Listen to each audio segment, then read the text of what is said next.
तुम स्टालिन के बेटे को कहिए कि इस मौलवी को कुत्ता कमीना, और जो कहना है तुम्हें कह लो, करोना तरोना जो, तो मुझे कह लो, मेरी माँ बहन को कह लो, स्टालिन के बेटे। हाँ, लेकिन किसी भी धर्म को इधर उधर आप ना बोलो। उनको शर्म आनी चाहिए या नहीं? यकीनन उससे आनी चाहिए। और अगर मैं या मेरा बेटा करूं तब भी मुझे डूब मरना चाहिए कि इस तरह की नौबत जो हमारे मुल्क में और पढ़ लिख करके आदमी अगर करते हैं तो ये एकदम गलत बात है। स्टालिन का बेटे का विरोध करते हैं कि नहीं? बिल्कुल सख्त विरोध करते हैं और एक रुबाई देना चाहते हैं।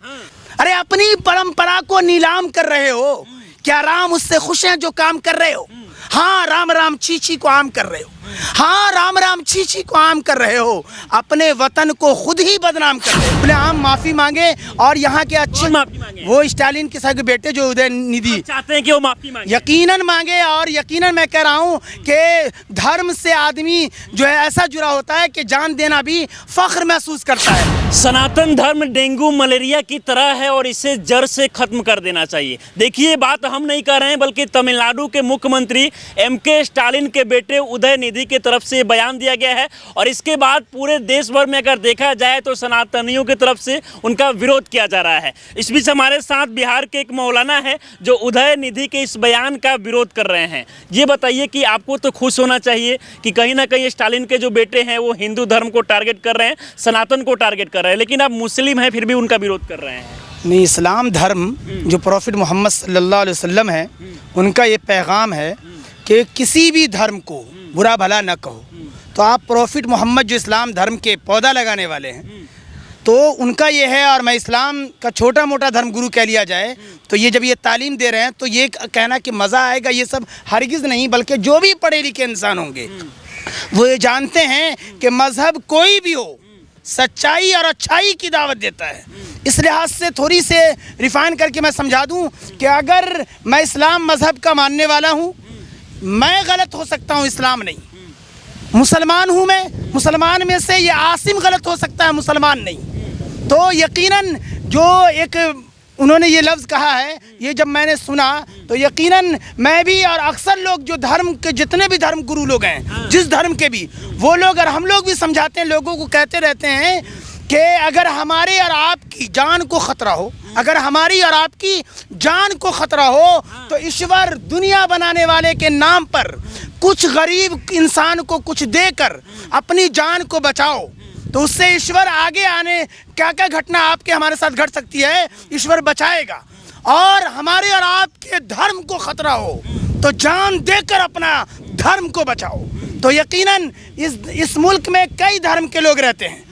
ऐसी स्थिति में ये इस तरीके का बयान देना, सनातन धर्म को लेकर जिस तरीके से वो कर रहे हैं कि ये डेंगू मलेरिया की तरह है, ये वायरस है और इसे जड़ से मिटाना होगा, ये कहाँ तक? नहीं, यकीनन कुछ भी, मैं कह रहा हूँ कि धर्म के खिलाफ कोई भी हो, कोई भी समुदाय का कोई भी शख्स हो, यकीनन अपनी ज़बान को लगाम दें। यकीनन मैं कह रहा हूँ, मैं आपको अक्सर समझाता भी रहता हूँ लोगों से कि अगर कोई लड़का लड़की से प्यार करता है तो लड़का कहता है कि अगर मोहतरमा तुम नहीं मिलोगी तो मैं जान दे दूंगा, और मोहतरमा भी कहती है अगर तुम नहीं मिलोगे तो मैं जान दे दूंगी। उसी तरीके से यहाँ जितनी पार्टियाँ हैं उस पार्टी से उनके कार्यकर्ता मोहब्बत करते हैं और मैक पर भी आकर ऐसे भी ज़बान से खूब दावा करते हैं। लेकिन हो सकता है कि ये सब मोहब्बत फ़र्जी हो, लेकिन धर्म से जब इंसान मोहब्बत करता है तो वो उसके लिए जान देना भी गर्व महसूस करता है, फ़ख्र महसूस करता है। इसलिए जो आज पूरी दुनिया में जो धर्म बचा हुआ है उस धर्म के मानने वाले जान देने को फ़ख्र समझते हैं। स्टालिन के बेटे को क्या कहना चाहेंगे आप? मैं ये कह रहा हूँ कि इस तरह की ज़बान, और जबकि आप मुख्यमंत्री के बेटे हैं और एक राज को चला रहे हैं, तो इस तरीके वहाँ भी सारे धर्मों के लोग रहते होंगे और रह रहे हैं, क्योंकि हिंदुस्तान भारत मुल्क में, और जिस बिहार में आप मुझसे ले रहे हैं इंटरव्यू, नीतीश कुमार जी ने भी कहा कि कई धर्मों के लोग यहाँ रहते हैं, हर एक का सम्मान करना चाहिए। इसलिए आपके माध्यम से ये भी कहना चाहता हूँ पूरे देश के हर राज्य के सीएमओ को, वजीर आला को और उनके द्वारे उनके मिनिस्टर वगैरह भी जान लें कि अगर तुम्हें राज चलानी सीखनी है तो बिहार के वजीर आला नीतीश कुमार जी से सीखो। कि नीतीश कुमार जी ने भी एक बड़ा बड़ा होर्डिंग लगवाया था कि नीतीश कुमार सबके हैं, और अगर देश को चलाना चाहे, ये देश को नरेंद्र मोदी जी जब तक हैं उसके बाद भी कोई चलाना चाहे तो नरेंद्र मोदी जी का जिस तरीके से नारा है कि सबका साथ सबका विकास और विश्वास बड़ा सा प्रयास और घर घर तिरंगा, इस तरीके से देश चलता है। धर्म कई है, लेकिन सबसे ज्यादा सनातन को ही टारगेट क्यों किया जा रहा है?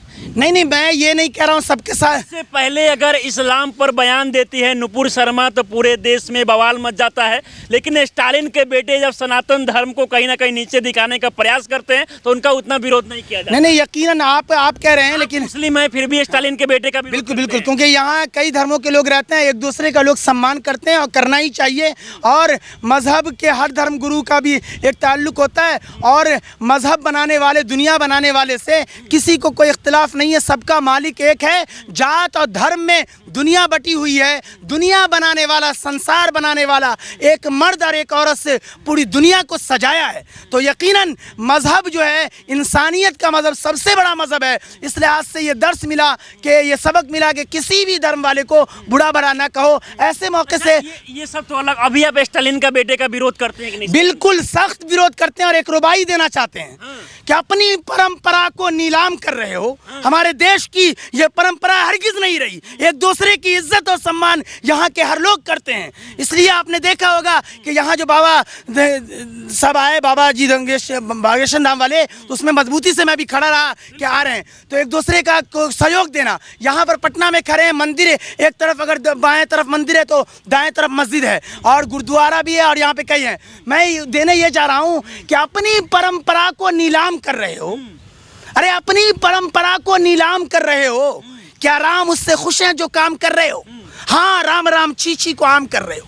हाँ, राम राम छी छी को आम कर रहे हो। अपने वतन को खुद ही बदनाम कर रहे हो। अरे ये देश साधु संतों और मौलवियों, पंडितों और इस तरीके से ऋषि मुनियों से सजा हुआ है। और ये भी जान ले, चाहे देश के जितने भी मुख्यमंत्री या राज्य के प्रधानमंत्री और फिर मिनिस्टर लोग हैं, कि यहाँ पर लोग ऐसे लोग हैं जो देश से बहुत प्रेम करते हैं और एक दूसरे का सम्मान भी करते हैं। यकीनन ज़बान को संभाल के रखना चाहिए। अगर इस तरीके की, स्टालिन के बेटे को माफी मांगना चाहिए कि नहीं? बिल्कुल खुलेआम माफी आनी चाहिए। इस दौर में, जबकि डिजिटल दौर है, सोशल मीडिया का ज़माना है, पूरे देश में एक आग की कैफियत हो गई है, और यकीनन उन्होंने अपने पाँव पे कुल्हाड़ी मार लिया है। मैं कह रहा हूं। और अभी मुंबई में जो एक मीटिंग हुई, जिसमें विपक्षी के चेहरे ये थे, और जो इस देश में इतने बड़े पब्लिक या सनातन धर्म के मानने वाले सबसे ज़्यादा भी रहते हैं, और फिर प्रधानमंत्री जी सबको लेके चल रहे हैं, तो ऐसे मौके से विपक्षी लोग उनको डैमेज करना चाह रहे थे। तो चंद जुमले मेरे तरफ से ले जा रहा हूँ, स्टालिन साहब को खुसूसन पहुँचाइएगा कि विपक्ष वालों की जहालत तो देखिए साहब, विपक्ष वालों की जहालत तो देखिए साहब। मोदी और अमित शाह जैसे लीडर से लिया है इन सबों ने पंगा। अरे मोदी और अमित शाह जी तो देश और दुनिया भर में मकबूल हुए, विपक्ष वालों को जहालत ने कर दिया नंगा। क्योंकि मोदी, विपक्ष वाले मोदी जी को कोसते कोसते खुद ही को कर लिया है नंगा, और इन लोगों की पाप से गंदी हो गई है पूरी की पूरी माँ गंगा। और माँ गंगा को भी पता चल गया है कि बेटवा विपक्ष वाला सब है बिल्कुल बेढंगा। इसलिए वो भी चिल्ला चिल्ला कर कह रही है कि कर दो इन सबों को तीसरी मर्तबा भी भिखमंगा। और मैं जिस ज़िला से आता हूँ उस ज़िला का नाम है दरभंगा। और मैं कहना ये चाह रहा हूँ कि विपक्ष वालों, तुम लोग मोदी और अमित शाह जी से हरगिज ना लो पंगा। आपको नहीं लगता है कि आप मुस्लिम होने के बाद भी मोदी का सपोर्ट कर रहे हैं और सनातन धर्म पर कहीं ना कहीं नीचे दिखाने वाले का भी विरोध कर रहे हैं? इसके बाद देश भर के तमाम जो मुसलमान हैं वो आपका विरोध कर रहे हैं। नहीं, ये आप अपनी तरफ से, चूंकि आपको आज़ादी है मीडिया में सवाल करने का, लेकिन मैं आपको उदाहरण दे रहा हूँ। जो आरजेडी के वरिष्ठ नेता के लिए राज्यसभा मेंबर भी हैं मनोज झा जी, बड़ी अच्छी बात उन्होंने की, बल्कि संसद में ही कहा, राज्यसभा संसद में, कि यहाँ की छोटी बड़ी जितनी पार्टियां हैं सब की सब भारत के हैं, लिहाजा यहाँ के सब नागरिकों को आज़ादी हासिल है कि जो जिसको चाहे वोट दे। लिहाजा धर्म पर मर मिटना अलग चीज़ है, और लेकिन ये एक मैच की तरह होता है, ये दुश्मनी नहीं होती। इसलिए आज से जिसको जो हासिल है, आपको हमको कोई रोक नहीं सकता, कोई टोक नहीं सकता कि किसको वोट दो। ये भारत में एक आज़ादी है। एक तरफ अगर हम बात कर रहे हैं स्टालिन के बेटे का, एक तरफ अगर मनीष कश्यप बिहार बिहार और तमिलनाडु के बीच खबर दिखाते हैं, मजदूरों की समस्या को दिखाते हैं, तो उन पर एनएसए एक्ट लगा दिया जाता है। जिस तरीके से स्टालिन के बेटे की तरफ से बयान दिया गया है, क्या उन पर एनएसए एक्ट लगेगा? नहीं, आपने ये गुफ्तगू की है तो ये माँ जो है राष्ट्रपति के पास गुहार भी लगाई है, लेटर भी लिखी है। ये गुफ्तगू अभी इससे कोई लेना देना इसका नहीं है, क्योंकि अभी देश के जो चुनाव भी वाक़ई है और उनके क्या मैटर है वो भी लोग जानते हैं और इनका क्या मैटर है। जो अभी जो धर्म के लिहाज से ये हुआ है, ये बहुत ख़तरनाक मैटर है, जिस पर पूरे देश के अच्छे लोग ये कह रहे हैं कि ऐसा नहीं होना चाहिए। चाहते हैं कि वो जेल जाए या फिर उन पे कार्रवाई? नहीं, यकीनन कार्रवाई भी हो और वो खुलेआम माफ़ी मांगे और यहाँ के अच्छे माफ़ी मांगे। वो स्टालिन के सगे बेटे जो उदयनिधि चाहते हैं कि वो माफ़ी मांगे? यकीनन मांगे। और यकीनन मैं कह रहा हूँ कि धर्म से आदमी जो है ऐसा जुड़ा होता है कि जान देना भी फ़ख्र महसूस करता है। मैं अपने आप को भी कहता हूँ, जब इस तरह की बातें देखता हूँ तब एक रुबाई मुझे याद आता है यूं कि एक जगह हमने देखा शैतान को खूब आराम से सोया हुआ। एक जगह हमने देखा शैतान को खूब आराम से सोया हुआ। पूछा कुछ काम तुमको है कि नहीं? बोला सब सौंप दिया इंसान को। और इस वक्त देश और दुनिया में नफरत और की राजनीति भी चल रही है। तब मेरी तरफ से 2-3 शेर यूं है कि सियासत को लहू पीने की लत है, वगरना मुल्क में सब खैरियत है, और तारीख हजारों साल में बस इतनी सी बदली है। जब इस तरह की बातें आई तब ये आया कि तारीख हजारों साल में बस इतनी सी बदली है। पहले दौर था पत्थर का, अब लोग हैं पत्थर के, कि पसीजी नहीं रहे। तब मैं एक अलग से याद आ रहा है कि उन्हें डर है कि लाशों पर सियासत होगी, उन्हें डर है कि लाशों पर रियासत होगी, उन्हें डर है कि लाशों पर सियासत होगी, और मुझे डर है कि लाशों पर रियासत होगी, राज होगी। तो जब ऐसी ऐसी घटना और ज़बान से करते हैं तो यकीनन एक मज़हब से आस्था जुड़ा हुआ बहुत तगड़ा सा, तो यकीनन उसको ठेस पहुंचाता है कि अभी सनातन को टारगेट किया, आने वाले समय में इस्लाम को और भी धर्म को टारगेट कर। ये बात मैंने कह दिया कि हर मज़हब के बड़े बड़े तादाद में हर लोग उस पर जान देने के लिए तैयार है। इसलिए कोई मज़हब पर जिसको जो बोल लेता है यकीनन कार्रवाई होनी चाहिए। इसमें यहाँ पे बेचैनी ना फैले, लेकिन कोई किसी मज़हब को ख़त्म नहीं कर सकता। क्यों? उसके मज़हब के मर मिटने वाले जो मज़हब है, जितने मज़हब, उन पे मर मिटने वाले हज़ारों लाखों करोड़ों लोग मौजूद हैं और गर्व समझते हैं जान देना। इसलिए ये सब हवाई बात मैं ये देना चाहता हूँ जो यकीनन कि इंसानियत कि इंसान बनिए और अच्छे इंसान बनिए। बल्कि यूँ कह लिया जाए कि मैं कहा करता हूँ कि इंसान का दुनिया गिलाफ ओढ़े हुई है, लेकिन इंसानियत से अंदर खाली है।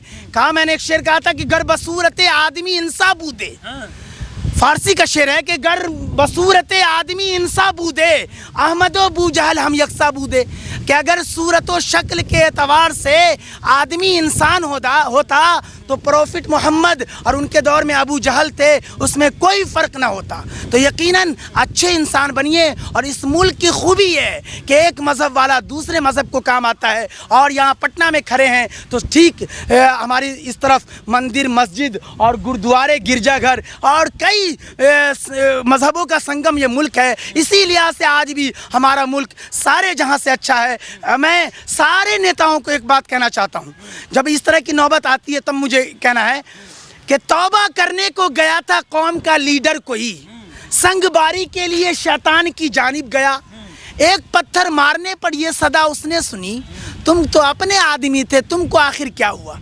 सियासत काम है हर एक को काम आने का, खिदमत करने का, लेकिन आज सियासत में इंसान जाते हैं कि अपनी कोठी बनवा लें, अपना ताजमहल बनवा लें। हालांकि हम ताजमहल बनाने वाले की भी तारीफ नहीं करते, क्योंकि पब्लिक के माल को आपने हड़प करके उतना बड़ा ताजमहल को बना के क्या फ़ायदा किया। तब एक रुबाई मैंने दिया था कि एक शहंशाह ने पब्लिक का किया माल हड़प, आगरा शहर में बनवाया हंसी ताजमहल।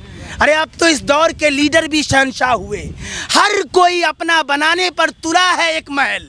अरे लीडर लगाएं अमन के, शांति के नारे जगह जगह, नजरें कभी तो डालिए हालात पे जरा। अरे जन्नत निशां बनेगा यकीनन हमारा देश, जन्नत निशां बनेगा यकीनन हमारा देश। काबू तो पाके देखिए फसादात पर जरा। जब ऐसी नौबत तैरती है और आप बोल देते हैं तो आप बताओ कि फसाद भड़कता है कि नहीं। आज पूरे देश में इसी की चर्चा हो रही है कि नहीं? उनको शर्म आनी चाहिए या नहीं? यकीनन उससे आनी चाहिए। और अगर मैं या मेरा बेटा करूं तब भी मुझे डूब मरना चाहिए कि इस तरह की नौबत जो हमारे मुल्क में और पढ़ लिख कर के आदमी अगर करते हैं तो ये एकदम गलत बात है। कोई भी किसी मजहब कोई भी हो, हम सब मजहब का सम्मान करते हैं और अपना मजहब, चूंकि हम इस्लाम मजहब के और हिंदुस्तान और भारत के रहने वाले हैं, हम अपने इस्लाम मजहब पर मर मिटने के लिए तैयार रहते हैं। कोई मेरी गर्दन उड़ा सकता है, अलग कर सकता है, लेकिन इस्लाम मजहब से मुझे अलग नहीं कर सकता। इसलिए आज से जो दूसरे मजहब के मानने वाले होंगे उसकी भी सोच ऐसी ही होगी। लिहाजा बोलते समय आम नागरिकों को आज डिजिटल दौर में ख्याल रखना चाहिए कि हम बोल क्या रहे हैं। अगर उन्हें गाली देने का शौक है और अगर उनके बेटे को कुछ बुरा भला कहने के लिए चाहते हैं तो मुझे कह लो, मेरी माँ बहन को कह लो, स्टालिन के बेटे, हाँ स्टालिन के बेटे को कहिए कि इस मौलवी को कुत्ता कमीना और जो कहना है तुम्हें कह लो, करोना तरोना जो, लेकिन किसी भी धर्म को इधर उधर आप ना बोलो। तो बहुत बड़ी बात है। बिल्कुल यही है अच्छी बात, यही सबसे अच्छी बात है। क्या हम गलत हो सकते हैं? मेरा मजहब नहीं हो सकता। हाँ, इसी तरीके से मुसलमान में से ये आसिम गलत हो सकता है, मुसलमान नहीं हो सकता। सनातन धर्म में से आप गलत हो सकते हैं, सनातन धर्म नहीं हो सकता।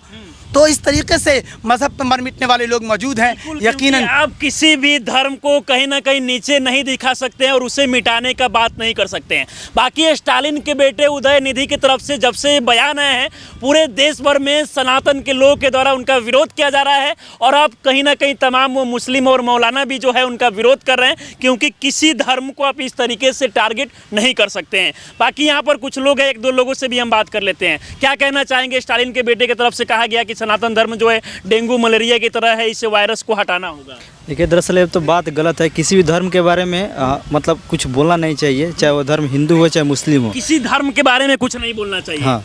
आप क्या कहना चाहेंगे चाचा? सनातन धर्म के विरोध में बोला है, बहुत गलत किया है, ऐसा नहीं किया है। कहेंगे भाई साहब, हाँ। हम तो कहेंगे कि हमारे तरफ से भाई 10,000 रुपया लो भाई और उसका सर ला कर दे दो भाई। 10,000 रुपया देंगे आप, जो मतलब स्टालिन के बेटा का सर लेके आए। जो ला कर सर दे देगा हम उनको 10,000 रुपया देंगे। हाँ। कहिएगा तो हम पे करने के लिए अभी तैयार हो जाएंगे। अभी पे करने के लिए भी तैयार हैं भाई साहब, बस सर ला कर दे दे भाई। बाकी कहीं ना कहीं इस बयान के बाद लोगों में काफ़ी ज़्यादा नाराज़गी है, क्योंकि किसी भी धर्म को लेकर इस तरीके का बयान देना ये बिल्कुल सही नहीं है। बाकी आप लोग क्या सोचते हैं, अपनी राय हमें जरूर दें। आप हमारे साथ जुड़े रहें। जय हिंद।